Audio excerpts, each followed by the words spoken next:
This is even more rare than Old Forester birthday bourbon. It is a 17-year Kentucky straight bourbon whiskey. That is probably the most mouth-watering whiskey I have ever tasted in my life. When I'm thinking about a George T. Stagg, when I'm thinking about a Sazerac 18-year or an Eagle Rare 17-year, this absolutely deserves to be in the conversation with those greats. This is the type of whiskey that is going to leave an impression with you. Regardless of your experience level, I think if you have this for the first time, you're going to remember where you had it. You're going to remember where you were when you first tasted King of Kentucky.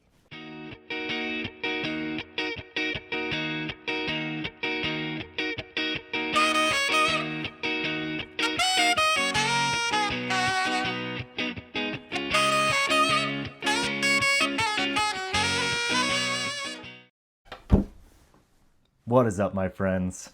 It is your host, Amongst the Whiskey, and today we're going to be getting into Brown-Forman's King of Kentucky. You know what? Funny enough, this is actually the first bottle of King of Kentucky that I have ever owned. So I'm pretty excited to get into this. For those who don't know the legendary status of King of Kentucky, also sometimes referred to as Koch, K-O-K, this is the Old Forester Distillery's oldest stock. As of recently, they started coming out with small batch versions of this. This is still the older single barrel expression. This particular one came from Location 4, Warehouse J, Rick 6, barrel number 23. It is a 17-year Kentucky straight bourbon whiskey, clocking in at a marvelous 63.95% alcohol by volume. Quick maths.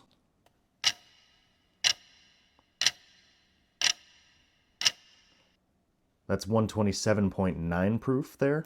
And this is bottle number 4 of just 62 bottles that came out of this barrel. So when you're talking about the rare, the scarce side of whiskey, this is what we're talking about. This is even more rare than Old Forester birthday bourbon.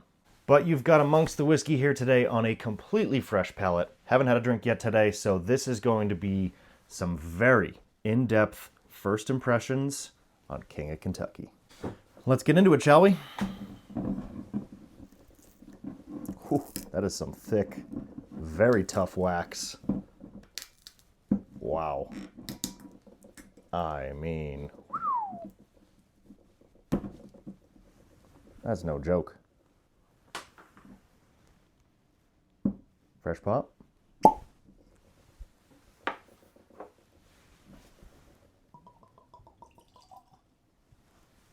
Healthy first pour out of the bottle.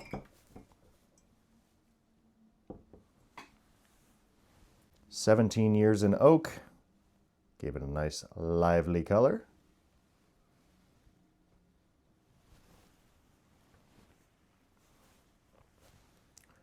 Wow, this must be non-chill filtered because I can definitely see some flocculation happening in the glass here. I'm excited now. All right, and on with the nose. Very buttery, a lot of brown sugar on this bourbon. It doesn't immediately strike me as super proofy, super harsh, nor super oaky. So for a 17-year barrel-proof bourbon, right off the bat, I'm finding good balance on this whiskey.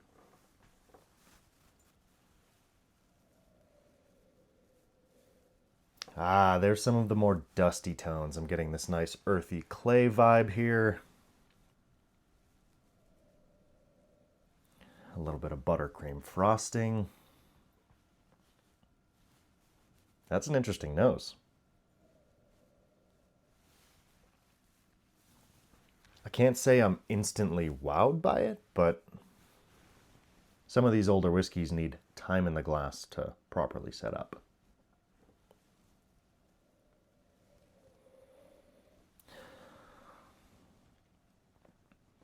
You know, I probably could have done that while I was rambling about the whiskey. Probably could have had it in the glass, warming up. A lesson for next time. I'm curious, do you get King of Kentucky in your market? Does it come around in decent enough numbers? Are you seeing a lot of the small batch hit your shelves these days? I was recently at one of my local liquor stores and I saw all three batches, batch 1, 2, and 3 of their small batch. They were priced at $400 a pop, and I decided to leave them on the shelf. Let me know down in the comments, did I make the right decision there? Okay, super interesting now on this nose. I'm getting some kind of green pepper tones. I'm getting this kind of candy sweetness come around behind that. The complexity is ramping up fast on this. This is getting exciting. I'm really looking forward to a sip at this point because that nose just got very, very interesting. Shoo-wee! That smells so fun! This is what whiskey is all about for me. I want these exciting tastings. Whiskey that challenges me. Whiskey that blows my mind. That's the kind of whiskey I want to sip. And right now, King of Kentucky is calling to me.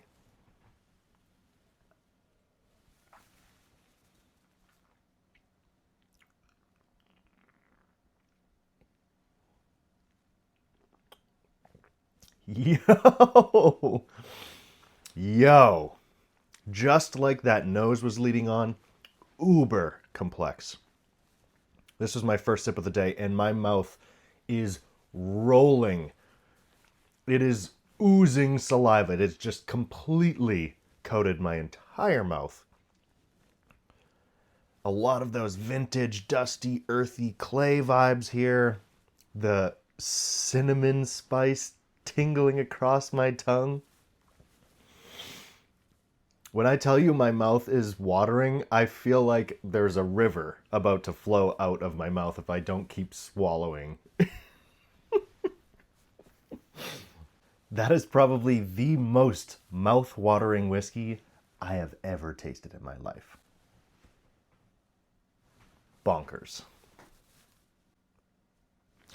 Time for another taste.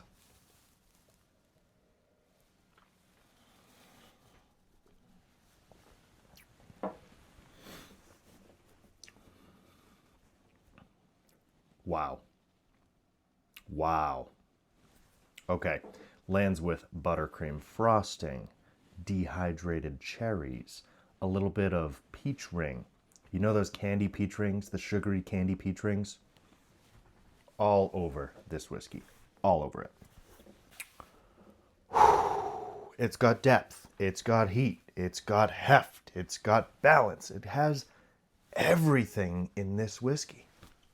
My favorite part here, no tannic tones. None of that youthful oak, that kind of wine tannin, none of that drying sensation on the tongue.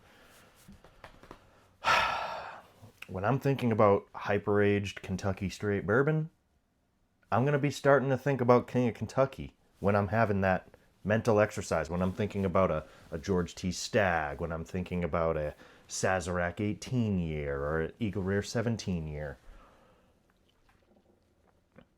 This absolutely deserves to be in the conversation with those greats.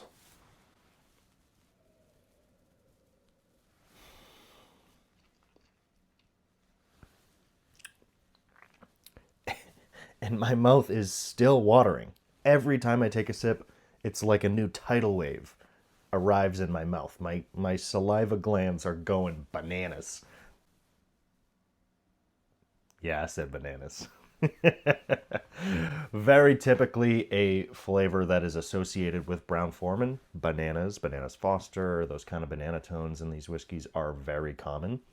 I'll say I'm not finding any of those here. I know that can be a little off-putting for some people that don't traditionally like banana flavors. This is an example of some Chris Morris distillate where there's no nanners and every layer of flavor is delicious. Okay, coming back to the nose here. Still uber sweet. I get kind of the pixie stick candy dust. That like super sugary aroma just shooting up my nose. It is so potent, so clear, so there, if that's a way to describe it. It's just like right there for the taking. You put this in a Glencairn, you stick your nose above it, you're going to get some really interesting notes on the aromas. So while the whiskey itself is very much not accessible, the notes it produces in a glass are. Wow, you have to take another sip here.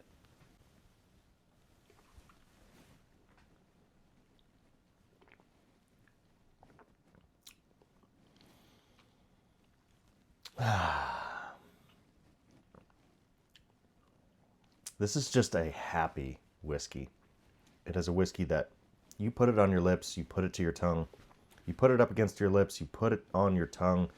It's gonna make you happy. It is just such a complex, rich, viscous, defining character that just washes over you with every sip. I think this is the kind of whiskey that will make anybody feel like a whiskey expert because the notes just roll off the tongue. I mean, they are so crisp, clear, defined, and expressive. This is the type of whiskey that is going to leave an impression with you. Regardless of your experience level, I think if you have this for the first time, you're going to remember where you had it. You're going to remember where you were when you first tasted King of Kentucky. Oh, guys, I'm telling you, this nose is unbelievable. And again, my mouth is still watering thinking about the next sip I'm going to have of this. Bonkers. Bonkers. Bonkers whiskey.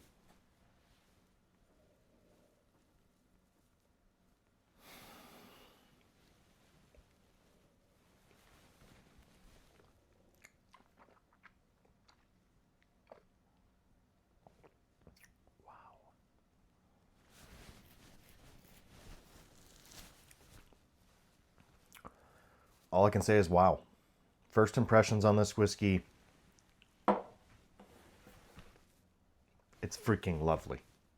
It's freaking lovely. If you can get your hands on this bottle, you have the means to purchase it, I don't see why you wouldn't do it. Just get it. Just buy it. Try it if you've never had it. Go to a bar. Order a pour. Much more accessible. Grab a taste that way. Find out if it's for you. I have to admit I'm not typically an Old Forester or a Brown Forman fan in general. I don't find myself drinking a lot of their Old Forester barrel strength single barrels anymore. And I think their products in general are a little inconsistent. Some are great, some are duds. For me, this is one of the greats. This is unbelievable whiskey. When Brown Forman is on their A game, they are pinnacle quality whiskey.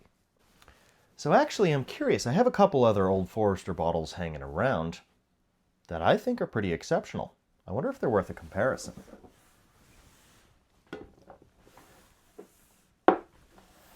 While I still have a little bit of the King of Kentucky left available in my glass, I'm going to pour it up against some Old Forester single barrel picks that I did back in the day.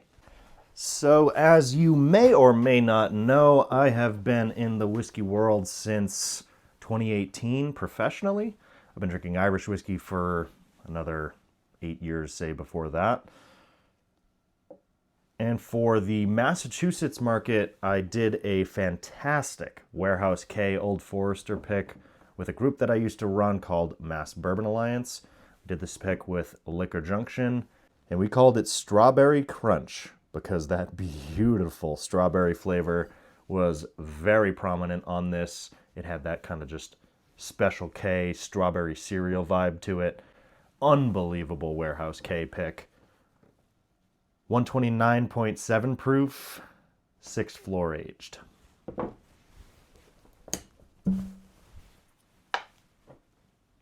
Let's see if this holds up to the King of Kentucky.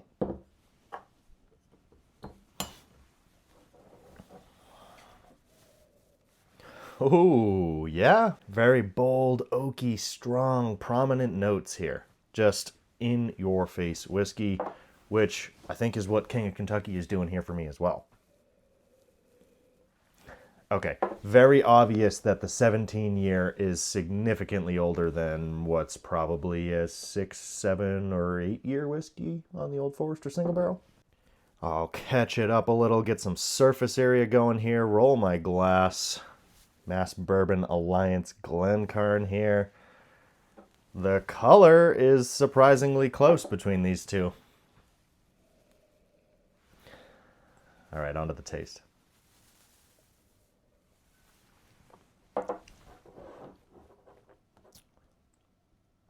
Oh yeah, exactly how I remember it. Definitely has a touch of the banana character here. Tons of strawberry tones. Again, tastes like Special K cereal with dehydrated strawberries, a spritz of sugar over the top. Just freaking lovely. Like, I had people going crazy for this one.